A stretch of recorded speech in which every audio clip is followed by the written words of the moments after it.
Hi, Lauren. So good to see you. So good to have you on the podcast today. Thank you, Liz, and I'm excited for our conversation. And I really enjoyed the conversation you and I had on my podcast with you and Genevieve. And I'm going to give a shout out right at the beginning. It was episode 129 on the Coherence Code podcast, our deep dive into red light therapy and fertility and hormones. Thanks so much. Thanks. That was a great conversation. So I wanted to have you introduce yourself essentially to our audience, but most people would know you as the fertility expert behind AccuBalance. And I'm curious, before all of this, uh, who was Lorne Brown and what made you decide to essentially leave a career in accounting to become a traditional Chinese medicine practitioner? Yeah, so I left the CPA, so chartered. It was called a chartered accountant back then in the 90s. See, now it's called a CPA. I had health issues. So the short of it is, I had digestive issues, candida, chronic fatigue, and I couldn't find any solution for that. Although I tried all the conventional medical. And it wasn't until I started seeing naturopathic doctors and then a Chinese medicine doctor. I actually flew to a different city, and it changed my life, as in my digestion healed, but my clarity in my brain, like, is this what it feels like not to have brain fog, to have energy? And so for 10 years after that experience, I studied different alternative medicines, spirituality, nutrition, Chinese medicine, kind of at like a hobby while I was still practicing accounting. And as a tax guy, I was kind of doing some management and some tax work for the Ocean Spray cranberry drink growers here in British Columbia. And, finally, I left that career.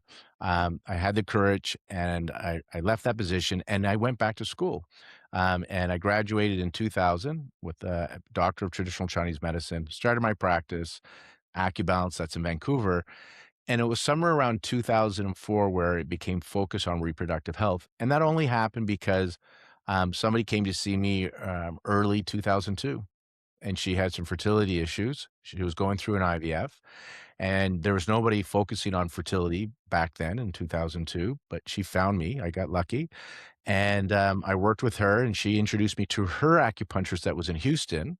That she was traveling to Houston, and that acupuncturist who focused on fertility said, "You need to see somebody at least once or twice a week. You can't keep flying out here. It's not going to work."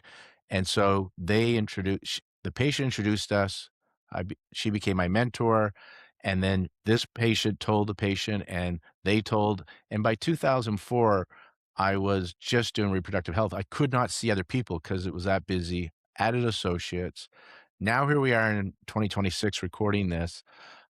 Big focus on reproductive health. My practice, because now I'm an older guy in my late 50s, my peers, the women I see in my practice are fertility still and perimenopausal and menopause. That's been a big part of my focus.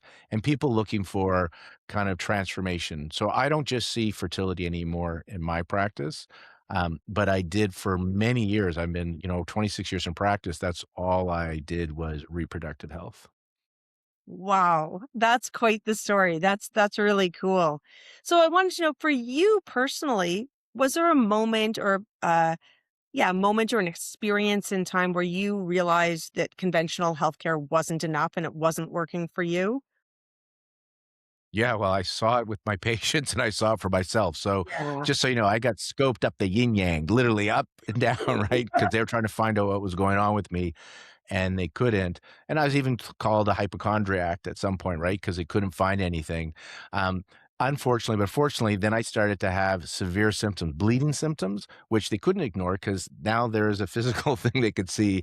Um, and so that was my first aha moment of, because back then I was, I was trained to be a CA and practicing accounting. I was very logical left brain, so it was a bit of a stretch for me to go to these non-conventional doctors. It was my aunt who was into all this stuff. So that was my first aha moment, and it is because of my own experience. Like, I mean, I it wasn't just like, "Do I feel better?" I mean, my symptoms went away, and the level of clarity that I had, that focus was awesome.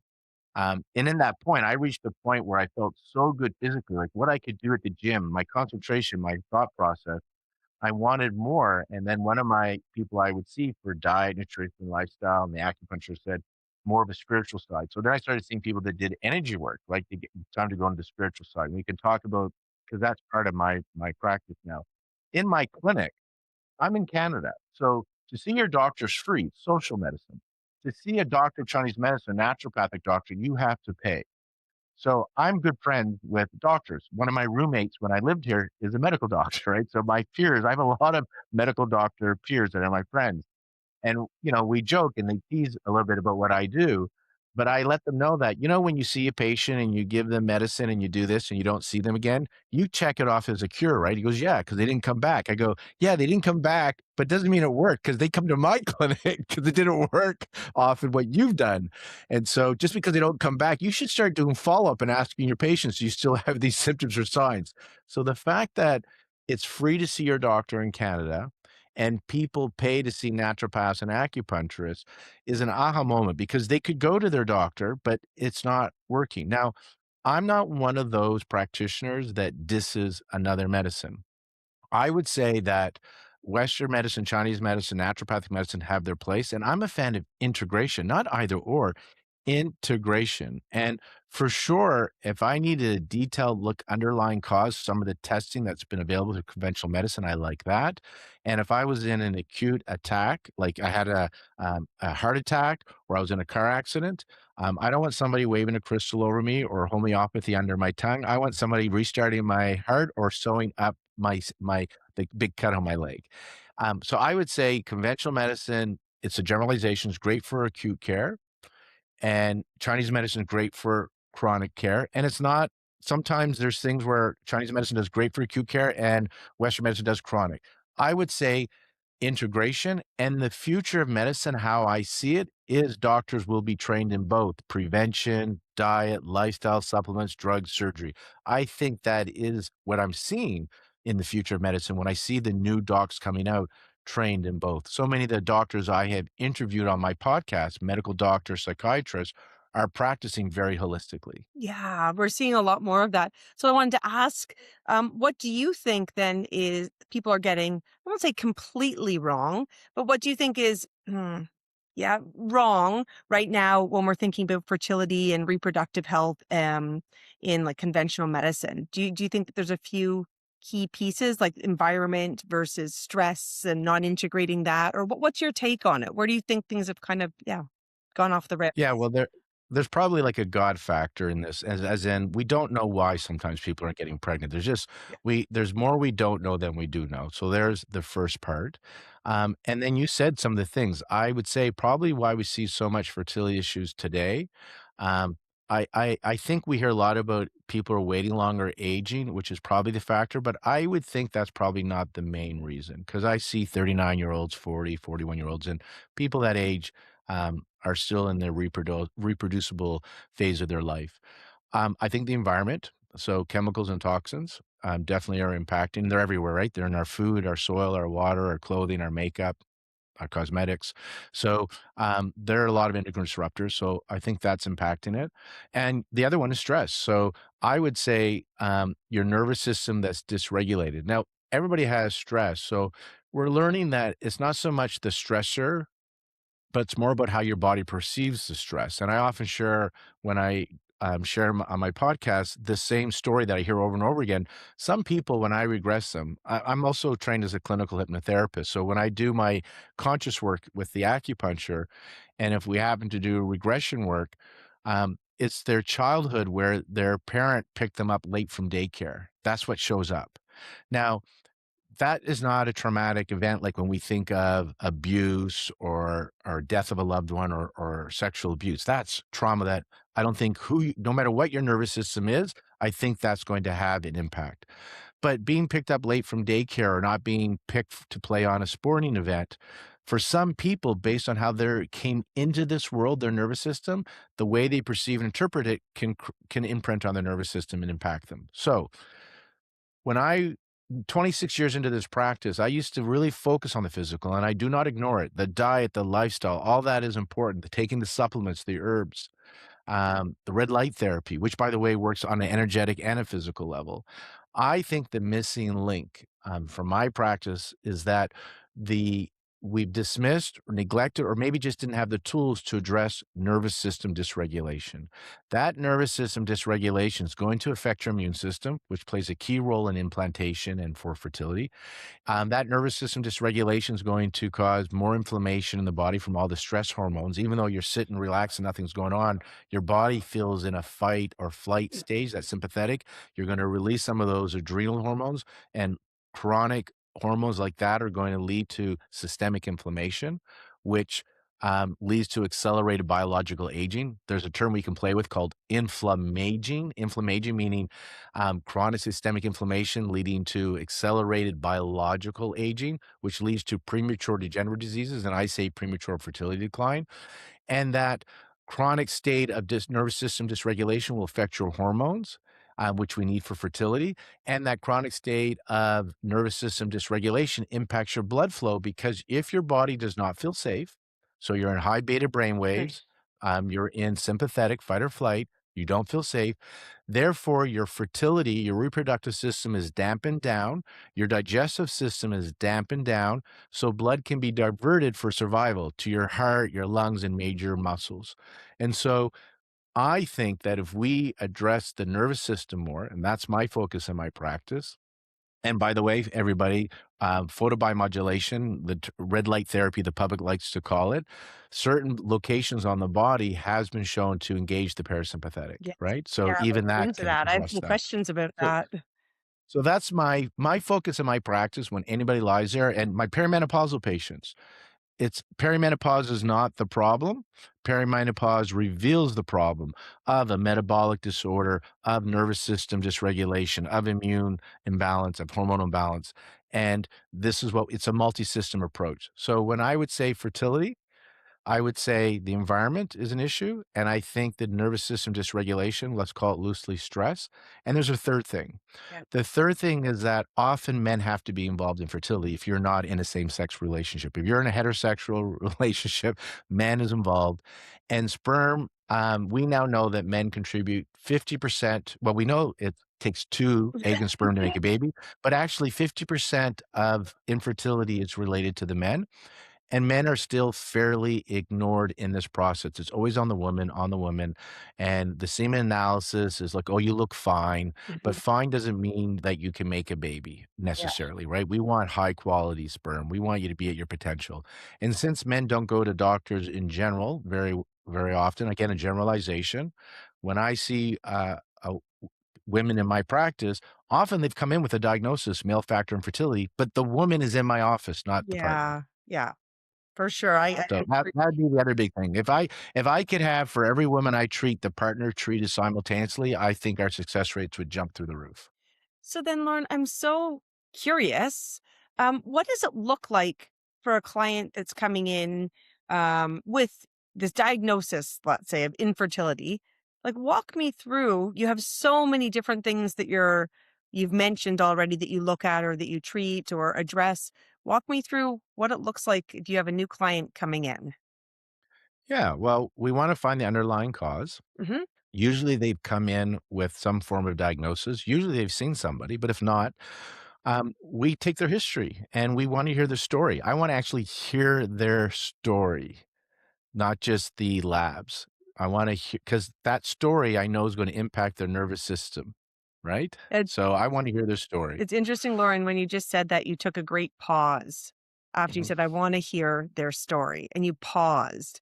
And I think that's so key because you actually have to listen. You can't rush forward with the as you said, the lab results and next, next, next. You actually have to listen to their story and digest it to understand the individual and then treat them effectively. That's cool. So keep going. Yeah. I wasn't listening. Well, I interrupted you. listen no, you were, and that's a good thing to highlight. Listening is the key. And, 26 years in, I don't need an hour to figure out what's going on a physical level with my patients. So I want to hear the story because that's the part where there's these invisible things that they're going to say in between what they say or how they say it or what emotions come up. It's going to let me know kind of what state of resilience they're in or where their nervous system is at. And people want to be heard. There's healing behind being heard because most of them just come in and what's your lab? How old are you? blah, blah, blah. I want to know what's going on. And we do that physical conventional side. So in my practice, we're integrative. So we want to get all the labs done. So their day 3 blood tests. We want to look at all these things. We probably do a little extra than the conventional workup. Um, in that we'll do more functional medicine testing. So there's a conventional workup. So we recommend and we will send them for that, or we can order it from our clinic. Then the functional medicine test, which often isn't part of the MSP workup, the social medicine free workup, we'll want to look at their vitamin D levels. We want to see where they're at. Rather than just looking, we want to do a thyroid panel. So rather than just looking at their TSH, we'll do a full thyroid panel quite often. And then we're just going to look at other areas. We want to look at inflammatory markers, metabolic health. We'll look at their cholesterol, lipid panel, because we know how thyroid and inflammation, all that gets impacted. So because everything's a system and everything's connected and impacting each other, in order to find out what's going on, we may need to look at all these different pieces of puzzles. And then we're like, what's causing that? Right. And so from that, we get a sense of where we should focus. And so our approach then is look for the underlying cause. We hear their story, do a history, do testing, and we'll do it from a functional medicine perspective. Also, Chinese medicine history taking, we'll get a diagnosis in that sense. And then our approach is pretty, similar, and some things are added or not added, but we'll use diet. So this is always part of Chinese medicine, and this is like not negotiable. Like you have to do this part if you want to just be healthy. Diet, lifestyle, movement. Like there is not an herb or an acupuncture point or even a drug, everybody, that can bypass a good diet, lifestyle. Lifestyle is adequate rest, good sleep, and movement. You need to move your body. So we're assuming you're doing that. And that actually can correct or reverse 95% of the problems that people come with just in general, right? Just tweaking their diet, making sure they're moving, making sure they're taking rest. And we always look at getting people to be able to sleep without pharmaceuticals. Because if you can't sleep, your body doesn't heal. So much happens at night. So it's really important. We want to make sure their digestion is good. So we do things to address their digestion so they absorb their food. So not bloating, burping, acid regurg, and they're eliminating daily form bowel movements, not 3 days between bowel movements, and not having chronic diarrhea. So, and then the cycle, no PMS, no menstrual pain, no clotting, bleed 3 to 7 days, regular ovulation. Those are the things we address. And we address that through low level laser therapy, photobiomodulation, acupuncture, herbal medicine, Chinese herbal medicine, naturopathic IVs. We also do NAD intramuscular injections, Yeah. as well as NAD precursors for the mitochondria health. Um, and then I do the conscious work or energy psychology, where I can work with people if they want to work on their shit. That's basically what it is. They're like, Yeah. I've been carrying stuff. I know I'm carrying stuff. I don't know if it's intergenerational, but my life's pretty good. But inside my body doesn't feel like my life is good. I got the good job. I got everything. Yeah, I got fertility stress, but there's noise in my system. I'm tired. I got brain fog, or I have all these weird symptoms that won't go away even though I treat them. They just keep showing up somewhere else. That's when people say, I'm ready to do my conscious work. I want to heal the old stuck energy, what now a lot of people call trauma. It's just stuck No. energy in Chinese medicine. And so that's where I'll do that. I also have toys like my sound table and my neurovisor, things to help get you into a state of relaxation, into parasympathetic and alpha brainwaves to accentuate what we're doing on the table. So that is our holistic approach. So It's most of them are getting acupuncture. Some are getting acupuncture with laser. 50% of our population will combine the acupuncture with laser in their treatment. And then we recommend supplements. Some will go on herbs. Not all will go on Chinese herbs. Some will get IV therapy, or like I said, forms of injections. And that's kind of in energy psychology, the conscious work. That's our approach. But first, we want to find the underlying cause. That sounds so awesome. I wanna be a client, right? Yeah, well, Yeah, no, it's amazing. I use it just so you know, like, my wife looked at me, I was going in the shower, she goes, "What is on your ass?" And there's a Band-Aid on my glutes, right? Oh. I go, "Oh, I had an NAD injection yesterday from our naturopathic doctor," right? Because I like the energy and the clear mind, Mhm. and anecdotally, people say that's, they're using the longevity circle, and, so I get it, and often I show up early or stay late in my clinic, and I give myself a 20-minute sound table with the neurovisor. So I use it, and we have a lot of medical doctors that come to our clinic for treatment, right? And when they come, they're like kind of like, is this, a little off their comfort zone. Soon as they get on the sound table and we do the nervizer with the needles, they're like, I go, I don't have a lot of science for this. She goes, you don't need science. I'm power of one. Like, this was awesome. What just happened to me? I go, that's what it feels like to be in total parasympathetic into alpha brainwaves. Doesn't it feel nice when your body just goes into full on safety mode? She goes, that was cool. So, yes, it is fun to be a patient in our clinic. And all of us that practice there get experience the medicine on ourselves. Like, we like to receive it Oh, ourselves from man, each other. I could definitely use that. If I did that prior to leaving my practice each day, I mean, I would be a different mom because I Yeah. race out of here and fly out to go to, soccer, carpool, or make dinner or whatever it is. And yeah, sometimes I'm not my best self after a full day at work and, just truly in sympathetic drive until I put my head down on the pillow at night. And I mean, I don't even remember adjusting my pillow or my head on my pillow because that would be, I'd say, where my parasympathetic system takes over. I mean, I fall asleep, but You clap. yeah, wow. I mean, that sounds insane. It sounds amazing. So I do want Yeah, to. and that's the approach, right? Get into that state of parasympathetic relax rather than waiting just for the pillow, but throughout the day, can you bring that on? So yes, you come to our clinic, but the tool that I do in my conscious work is to give you tools so throughout the day you can take 2, 3 minutes and put yourself to parasympathetic. And if you're doing that several times a day, all of a sudden the body's in safety. Now blood flow is going to the reproductive system. Now you're bringing down inflammation because you're in safety mode. Right? Now you're improving immune health and hormonal health. So these small things like eating an anti-inflammatory diet, which it's free on our website. I wrote a book with Kaylee, our naturopath. It's free to download, a whole fertility diet with 21 days of meals. So eat that way. Make sure you move. From your background, movement's important, right? Um, take time to rest, right? And sleep. If you're doing those things, your body's going to do the good heavy lifting. And then every once in a while, you need to see maybe a practitioner to give you extra support. And if you go into something like an IVF, because IVF just brings egg and sperm together, they don't improve the quality of the child that will be born or the health of the mother that's going to birth this child. And so if you do this leading up to IVF, you have a chance to bring the egg and sperm to its peak fertility potential at the time of retrieval, and then doing it leading up to the transfer for uterine receptivity at the time of receiving the embryo, which will give your child the better health blueprint, hopefully, and you, the mom, more health going into this IVF and going into this frozen embryo transfer. Oh, it's perfect. I love it. I love it. So what made you move into and use photobiomodulation or light therapy in your practice? Like, where did that start? You've been in practice for ages, for 26 plus years, right? So when did this Yeah. become part of your, or even like, it sounds like a foundation in your practice?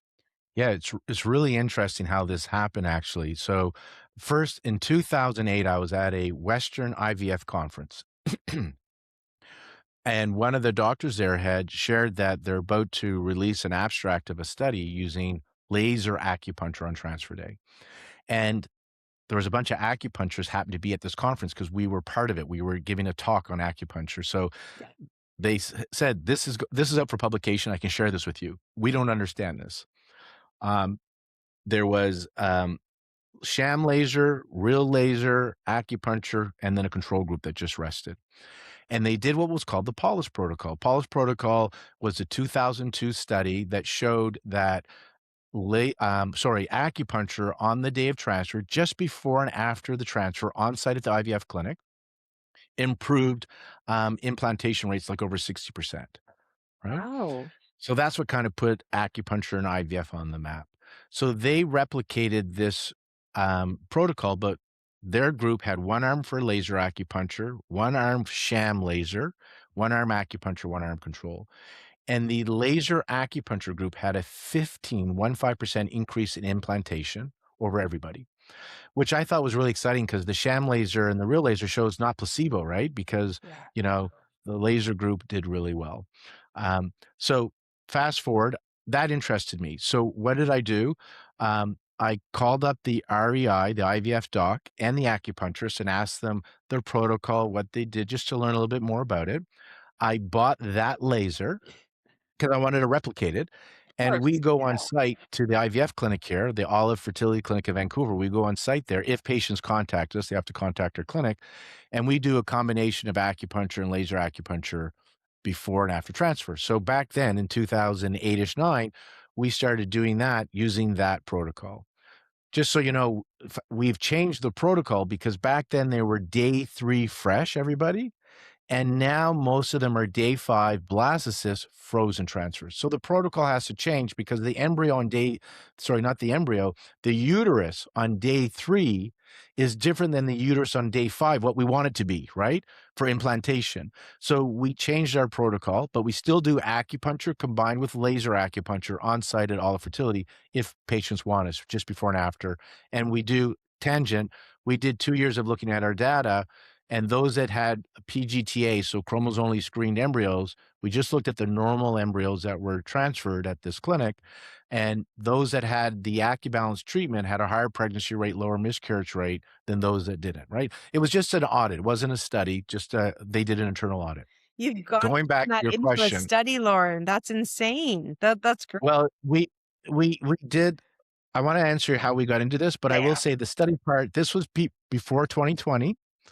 And, we did get a study approved, and we were just about to do our recruitment, so we were going to do a big study on this, and recruitment opened March of 2020. Do you guys remember what You were happened? gonna say that. I knew that's what Everything you got were shut down, and then we lost some staff, and then the rules were and then they lost their grant for it, Of course. and so that study did not happen, but we almost did that study. So and maybe there'll be and there's been future studies since, so, and there's a clinic in New York doing a study now with the laser. I talked to them and shared some of my ideas of what would make a good, design for seeing if we can make a difference. So here's how it ended up being, though, how I use it in my practice, 'cause that's just on transfer day, and that's laser acupuncture, just stimulating acupuncture points versus photobiomodulation like you guys at Fringe Heels use with some of your devices, right? So I just started to get I had this toy, I only knew how to use it as laser acupuncture. Didn't really understand photobiomodulation well, right? I was following what somebody told me they did in their study. So I knew I was doing safely and correctly, but I didn't really understand it. So during my wanting to learn what this back then they were calling it cold laser and low level laser therapy. I was like, what is this? And I was learning some of the mechanism, which I thought was interesting, which we can talk about. But I came across a Dr. Oshiro in the literature. And Dr. Oshiro in the 90s, by accident, started using it for fertility. So his story goes as follows. He's a medical doctor, a pain specialist in Japan. And whenever he would treat somebody with pain, he would first do treatment around the neck to engage and a point around we call it REN 12, but the celiac plexus to engage the there you go to engage the a parasympathetic response. Why? If you get a parasympathetic response, you bring blood flow head to toe. So if he could bring blood flow to that area, it would help with healing. So you do what he's called the proximal priority approach up around the neck first, then he would go to the local area. So it just so happened this woman was no longer menstruating with back pain, and he treated her a couple times a week for several weeks. And in it, he would treat around the neck area, carotid, vagus nerve, styloid ganglia, um, iliac plexus, and he would treat her lower back, and her back pain was resolved. But her period came back, and she wasn't happy about that. She would bleed a couple of times a month, she'd bleed for a couple of days every 3 to 4 weeks. And he dismissed her, which most doctors do to women, right? It has nothing to do with what I did, Definitely so. but you weren't menstruating and now you are menstruating. Go see your gynecologist to make sure there's nothing, seriously wrong.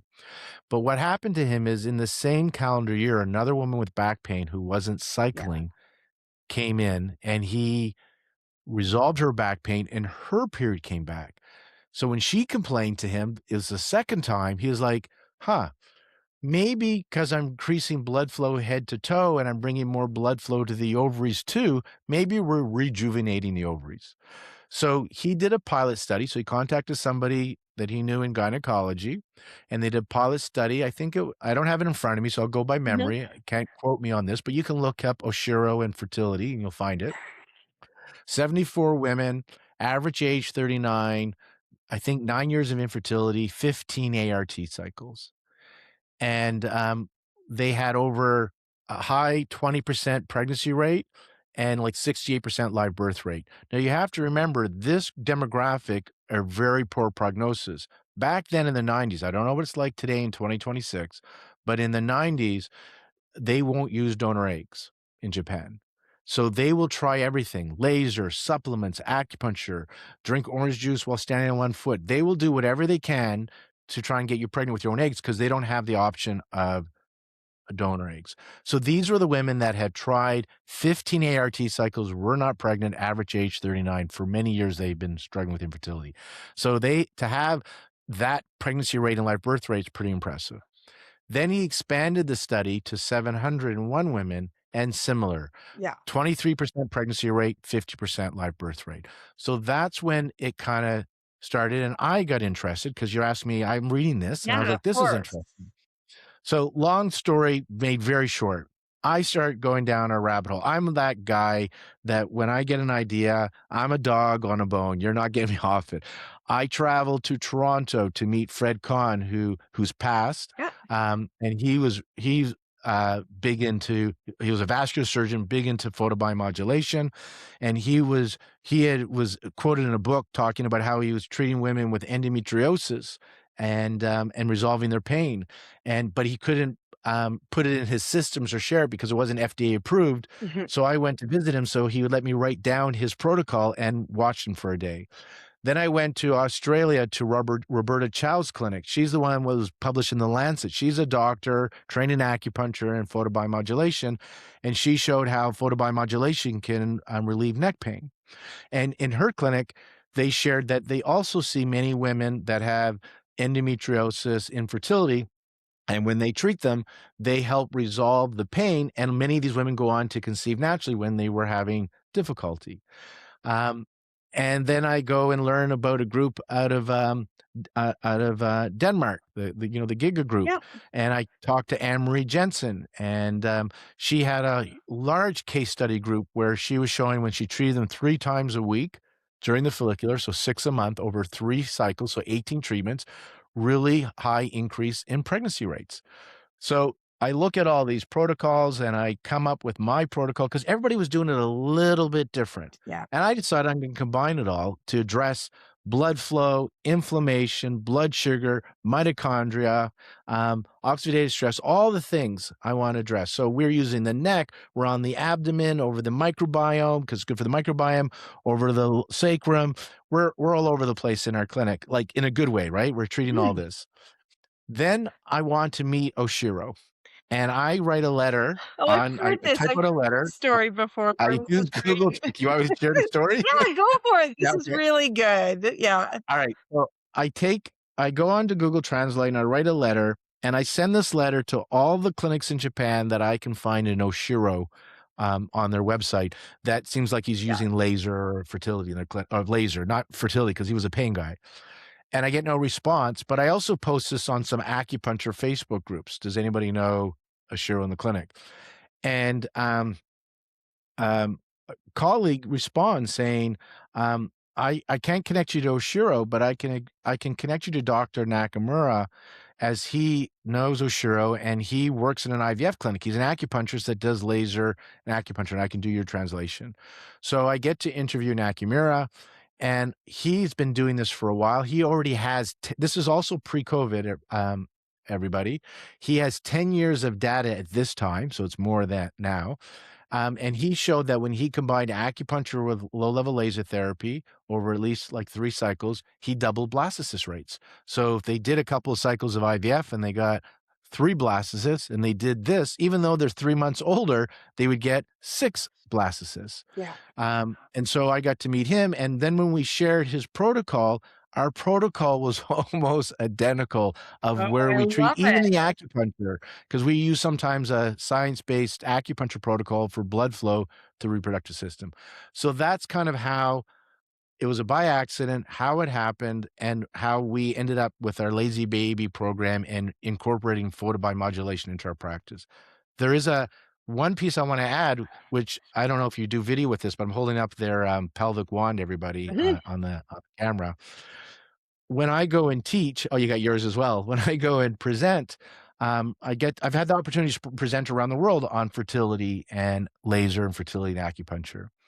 So when I was in Australia, I was talking about photobiomodulation and the mechanism, what we're trying to do. And I talked about, I think we're great at blood flow with it. I think we're great at regulating inflammation, the microbiome, and blood sugar. I think we could do this pretty good. Um, I said, the only thing I'm not convinced yet is, can we get enough light to the ovaries, because it's deep and there's things in the way? Can we get enough light to the ovaries to impact the mitochondria on that level? I think we can do a whole bunch of systemic. I don't know if we can target the ovaries. And I said, I wish somebody would create, I didn't say I wish I created a device. I just said, I wish we could know and do this. And then an REI stands up, who was at this conference for acupuncturists, but he's into integration. So he wanted to hear what we were saying. And he says, well, why don't you just add like a laser fiber optic to the camera? Because when we do an egg retrieval, we have the probe so we can see the ovaries, and then we have a needle on the end to poke the ovaries to suck out the follicles. Rather than the needle, why don't you just put a laser wire on it? And I said, that's brilliant. It doesn't exist, but that would be great. Then Liz, you and I met, and that's why, again, another shout out. We go into a deep dive on this on episode 129 on the Coherence Code podcast with Liz and Genevieve. When I saw your pelvic wand, I was like, you talk about all the benefits and the mechanism, but I was like, I wonder if, because that REI said something really interesting. He says, you got bladder, intestines, muscles to get through to reach the ovaries when you do it on the abdomen, which is what we do, everybody. He goes, but if you put it inside the vagina, that vagina wall is really thin. That's why we go in through the vagina to reach the eggs, because all we have to do is puncture through the vagina wall to get to the eggs. It's thin. So maybe if you put a bunch of light into the vaginal wall towards the ovary, some of those photons would seep in to the pelvic bowl and reach the ovary. So that's why I'm very interested in the pelvic wand. We don't have data that it can do this, but I'm curious. And because it has all the other benefit of blood flow, regulating inflammation, helping with the vaginal microbiome, those things we know it can do. You guys got data on that. Maybe it will help with the mitochondria of that. So that's where I'm like, for women say, what can I do? I say, I would use the laser systems around the carotid and around the vagus nerve and put it over your abdomen and sacrum still anyhow. And if you can get your pelvic wand, I try that as well. Oh, this is fantastic. I love this. I love the story of how it became integrated into your practice. So I feel like, and maybe I'm biased, but I feel like a lot of the conversations around healthcare are starting to talk about cellular energy, mitochondrial activity, and so on. Are you finding that? And are you finding that in the fertility world, that there is this sort of start to speak more about that and the importance? And of course, light therapy's integration, or is this still Yeah. really, I'll say, The fringe? mitochondrial health is, I mean, on many diseases, I'm seeing it everywhere, but fertility for sure. So the West, everybody already knows this part. This is the part where when women are in the advanced maternal age, is the definition they like to use, the current theory is it's a mitochondrial issue. So it's the maternal mitochondria that goes to the embryo. So it comes from the egg, not the sperm. And so first of all, it's the follicle that has to impact the egg. So that's why we like the light therapy, the herbs, CoQ10. Everybody knows CoQ10 for mitochondrial health. By the way, Chinese herbs, the the yang herbs have been shown to improve ATP, mitochondrial health in rats. So there's ways to improve the mitochondrial health, sleep, the diet. I mean, we want to improve the mitochondrial health. Why? So the mitochondria are known as the batteries of the cells. And for the egg to be prepared to be inseminated by the sperm, it has to separate its chromosomes, right? So so the sperm can inseminate and join those chromosomes. That takes energy, everybody. That takes a lot of energy. That's related to the mitochondria of the egg cell. Then it fertilizes. Now, for the embryo to divide, whether it's in the fallopian tube in a natural pregnancy or if it's in the IVF lab, that takes energy for the embryo to develop and divide to make it to blastocyst. That comes from the maternal mitochondria, from the egg. So that's why we want to help the mitochondria of the female. And then implantation to go into the uterus takes a lot of energy. That comes from the egg, the maternal mitochondria. So fertility, that's why they're like, take CoQ10, everybody, acetyl L-carnitine. These are the things. So, what damages mitochondria health? Stress, inflammation, oxidative stress, poor blood flow. That's why we say eat the AccuBalance fertility diet that you can get on our website, anti-inflammatory, and it's a low glycemic index diet, so low blood sugar diet. That's why we say get rest. That's why we say move the body. Sleep, lack of sleep will affect your mitochondria negatively. So there's a lot of natural lifestyle things you can do. And then acupuncture can help with mitochondria health.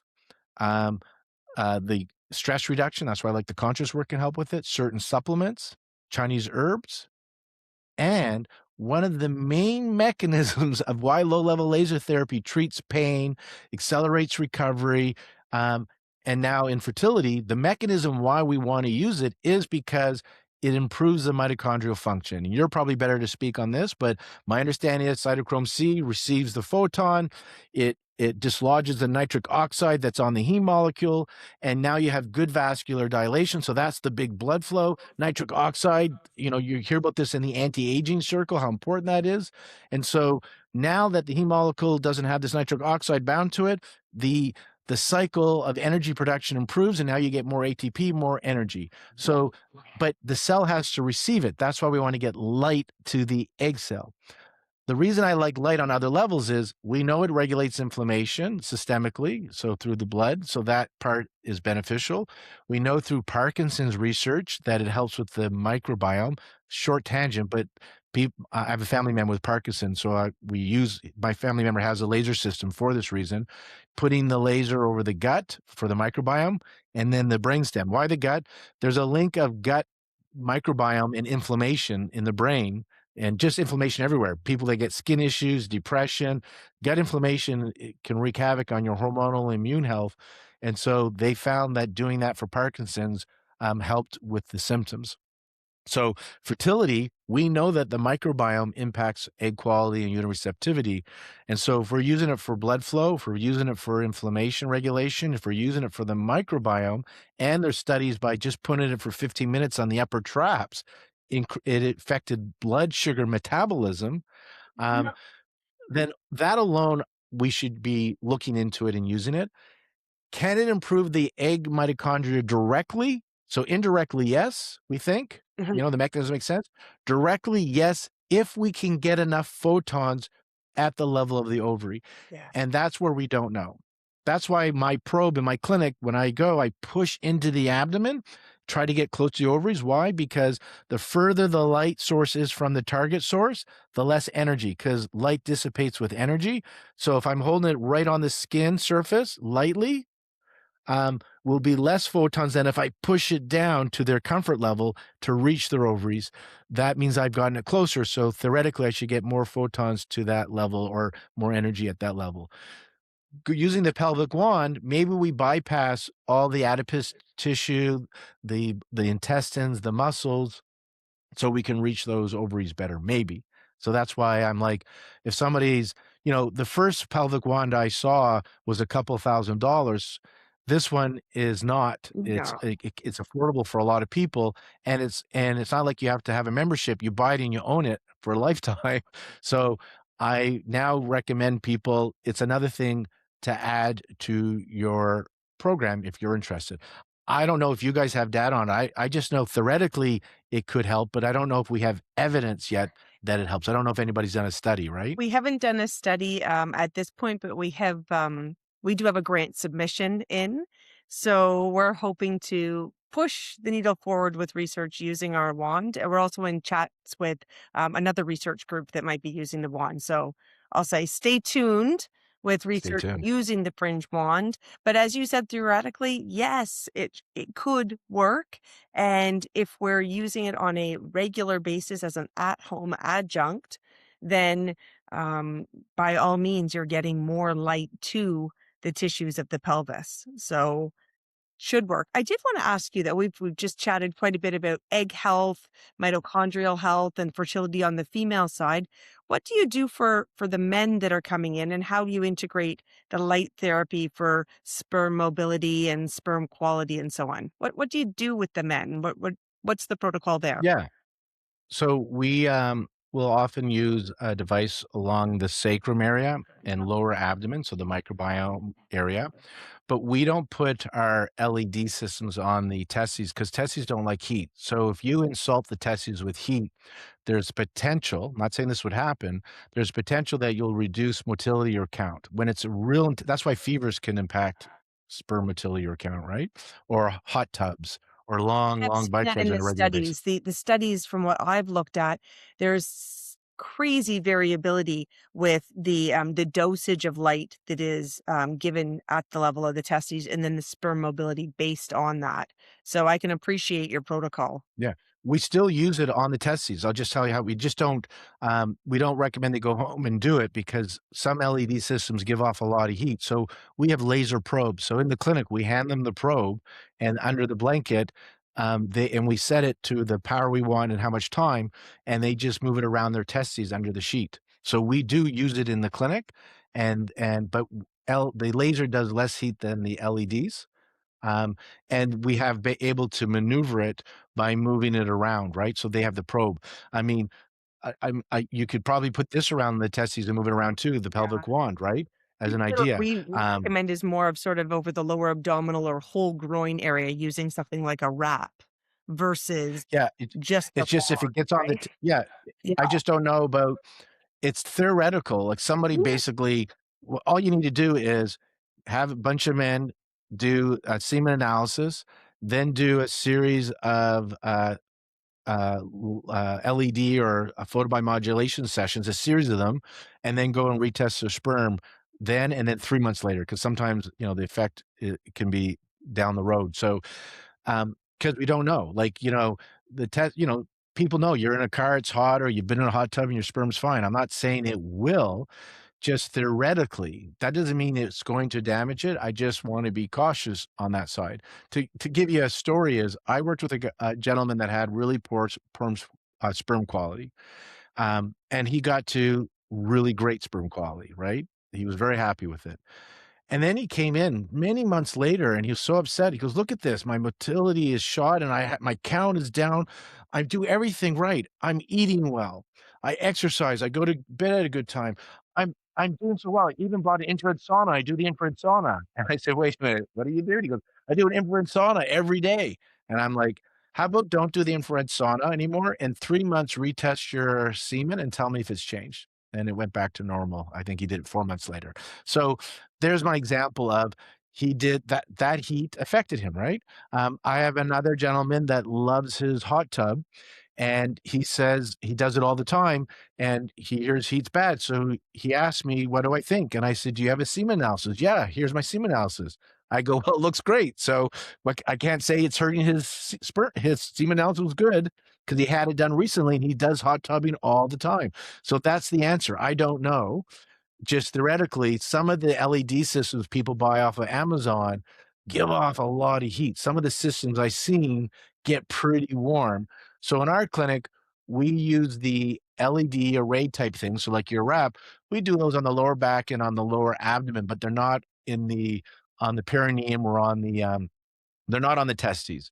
We will use a laser probe for the testes, so at least we can control the heat, and also I can control the dosage of photons because with the laser, I can really program it and look at all the research and say, "This is the irradiance and how many joules we're gonna give in this treatment." So, at least I can control that. With the LEDs, it's a little bit harder for me to control. Yeah, fair. This is great. So I want to, I'll say not switch gears, but yeah, transition into a more of a reflective moment, if you will, in your like 26 years of plus of practice. Is there one patient or maybe two um, that I'll say that you'll never forget, something that has really struck you? And maybe what did you learn from this client or this situation? Yeah, well, I'll give you, I have many. I Yeah, like, I figured, I figured. they they've changed my life, but I often share there's, like, 4 stories I share, and I'll share 2 of them that just were really impactful, but there are many. One is a woman in her mid-30s that was diagnosed with premature ovarian insufficiency. So, on her AFC, her antral follicle count, not there. The ovaries even looked a little shriveled. Her AMH was undetectable. and she wasn't ovulating. And, persistence, right? She came and for whatever reason, for her own personal reasons, IVF was not something she would do. She would adopt or natural. And so she wanted to work with me, and she said, "I'm looking for a miracle." And in my head, I was like, Yeah. "This is a miracle if it Glad she was works." being realistic. Yeah. Yeah. Um, and I always say when somebody comes in with those kinda, paperwork where it doesn't make sense on paper that it's gonna work, I look to see what other things are going on, knowing that if I can help you with A, B, and C, and you don't get pregnant, will it be worth your time and money? Yeah. Because A, B, and C, I feel confident I can help with certain things, like I got headaches or I have menstrual pain or bad PMS or, insomnia. Those things we can see. It's not a pass or fail. We can see it as we're working, right? And the pregnancy, that's that God factor. Like we can do all these things and sometimes it works and sometimes it don't, right? So she said yes. And so what I learned from her, we worked with her for 9 months, everybody. So the persistence, that and the courage, like the women that I see, like you guys are the stronger sex. Absolutely. Just to see what you guys go through, the amount of vaginal exams and probing and just the terminology of all the diagnoses that you guys get, women, and the emotional strength you need to have to keep showing up and having men tell you what to do with your body. Like, I don't know how you guys do it, but you do it. So first of all, Thanks for um, that shout out. I appreciate it. yeah, the perseverance that women have, the strength that they have, and what they endure is and I can compare it because I have men come in and I palpate them like, "Oh," I'm like, "I didn't even needle you. What are you complaining about?" Like, I do know that kind of as a stuff, right? pelvic health physio, like myself, Yeah. there is a difference, right? There's a difference. Look, a guy's fertility journey, he gets to masturbate. Like, that's his big thing. He gets to have an orgasm to see if his semen's okay, right? Like, that's the male Yeah. fertility challenge. Poor you. You have to go into an office, look at porn, and Yeah. have an orgasm, right? That's the male journey, right? The female journey is scope, blood work, ultrasound, and just what's going on with my body, right? Like it so just the and how she advocated for herself. So she had the IVF clinic monitor her and do regular blood tests, which they normally don't do, but she was able to get them to give her to keep checking to see if she's ovulating. So she was testing every 3 weeks her progesterone. That's how I knew she wasn't ovulating. She gave me 4 months. Yeah.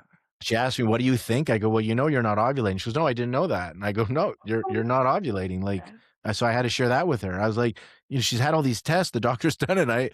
I thought she was aware, and I said, "Well, we got to get you ovulating because you're not ovulating." So she wasn't aware. She wasn't even ovulating. So the test showed that. So she continued with that.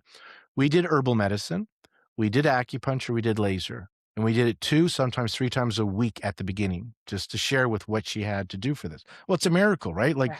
this, like you're looking for a miracle. Mhm. And I knew at the beginning we wanted to heavy load it at the beginning to get the momentum going, and then we eventually pull back. It's always easier to pull back than do something for a month or 2 and not see any results, and then ask that person to increase. They don't. They're like, "I'm done." So I like to get the momentum going and heavy load the front.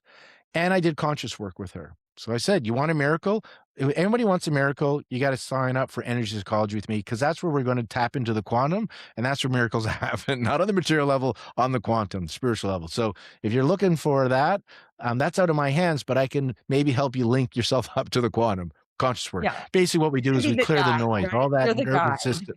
What's that? It said you're the guide to that kind of thing, right? I'm your facilitator. I basically will share with you how to get rid of all the noise in your system so you can actually receive the signal. Like a radio, you could be hearing the song, but there's so much static and noise you can't make it out or enjoy it, but the song's there. That's what happens when you go to the doctor and they say your labs are great. The radio is receiving the signal. The labs are great, but but you can't really make it out. So your cell, it's in your system, but the cells really aren't receiving it. When we get rid of the static and noise, now the song is clear. Now your body can receive the signal, including your intuition. So we did laser, we did acupuncture, we did herbs, we did supplements, and we did energy psychology. She ended up ovulating again. Her doctor got excited and right away said, "We're going to put you on letrozole for the next cycle." So they put her on letrozole. It wonked out her cycle. So We regulated again. We got her ovulating naturally. They put her on letrozole again. It didn't work. And then her cycle got wonky. We regulated. And then I asked, because of hindsight, history, it seems like you're not responding great to letrozole. How do I know this? You've just ovulated naturally. And every time you've done letrozole twice, it doesn't seem to do what it's supposed to do for you. Yeah. Would you be willing not to do letrozole for 3 months? I wanna see if we can get 3 natural cycles.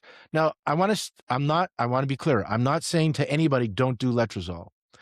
It was from her history, and also, I'm not your doctor. I may be a doctor, I don't know you guys, so I'm just sharing, talk to your healthcare provider. This was very individualized. I don't tell people usually not to do this and that. "Hey, it's outside my scope." I asked her, "Would you be willing to talk to your doctor and take a break from the letrozole?" We were able to get 3 nice cycles of ovulation, and 9 months, 10 months later, she conceived naturally, and Yay! she had a baby, Mhm. and then after her baby, she got her cycle back, Wow, and she Lauren, this is conceived naturally insane. her second baby already. That's She's had 2 kids.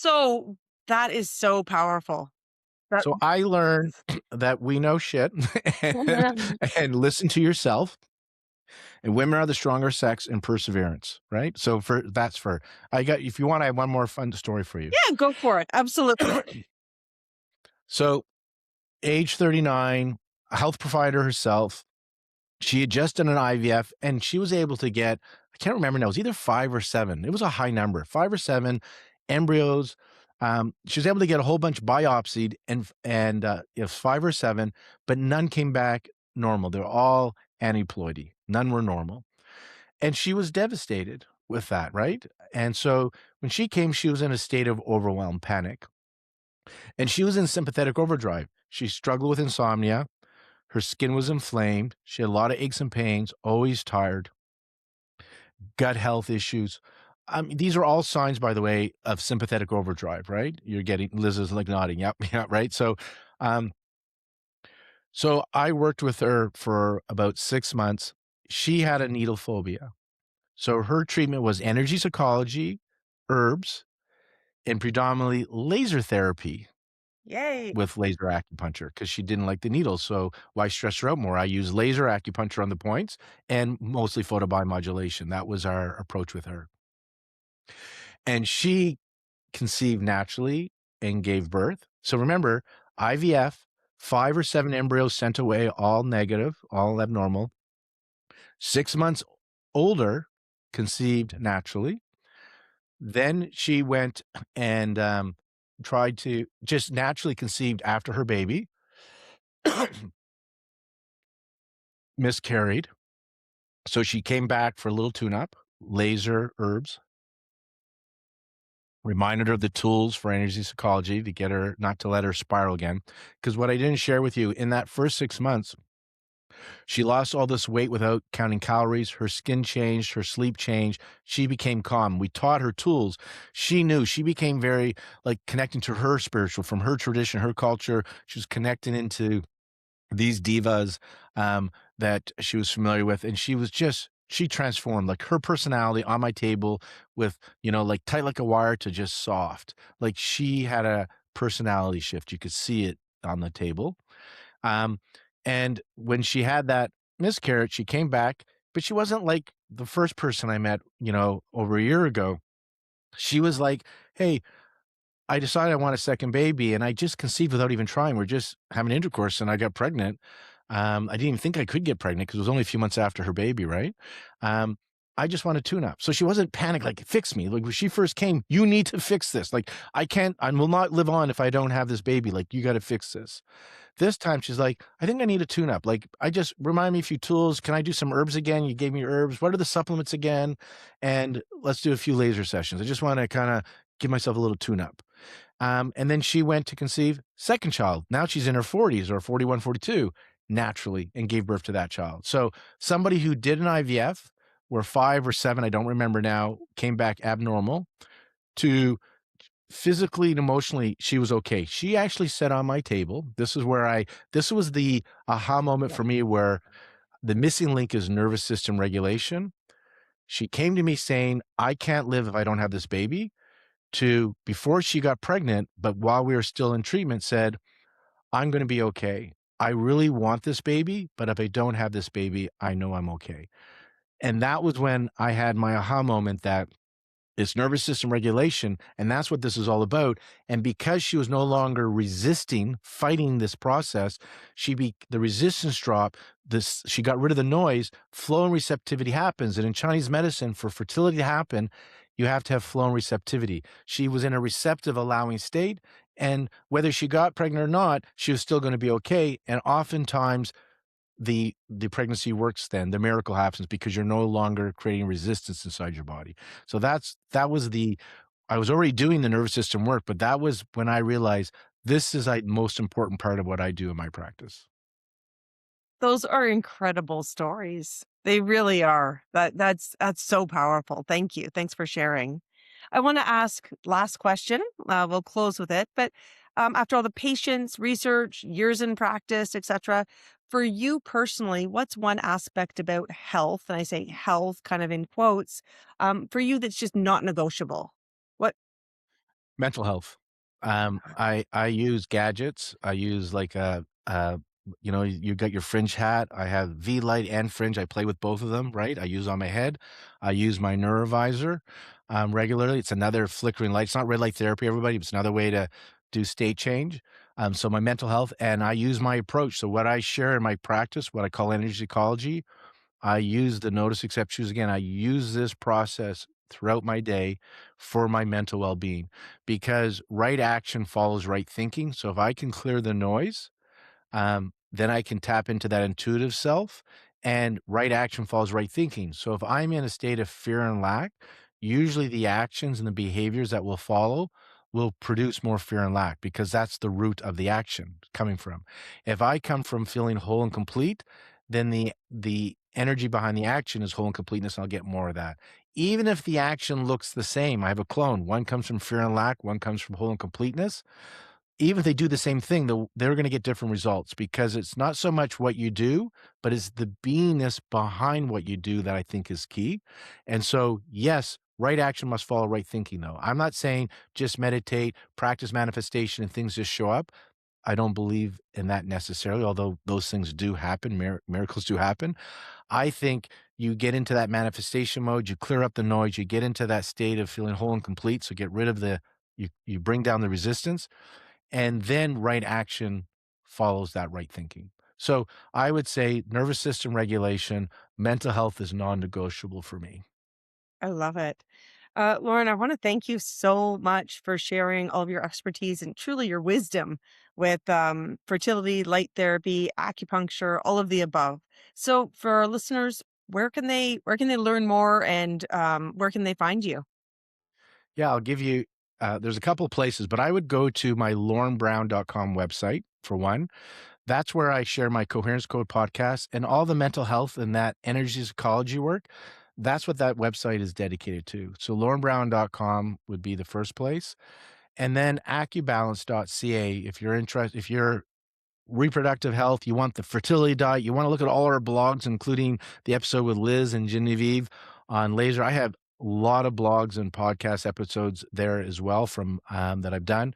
So acubalance.ca will give you a ton of information related to reproductive health and perimenopause and menopause. That's our focus there. So lornebrown.com, LORNE, or acubalance, and it's spelled with one C, acubalance, and it's .ca because we're in Canada. Thanks so much, Lauren. A pleasure. Thank you, Liz. I appreciate you having me on your podcast. I really enjoyed our conversation.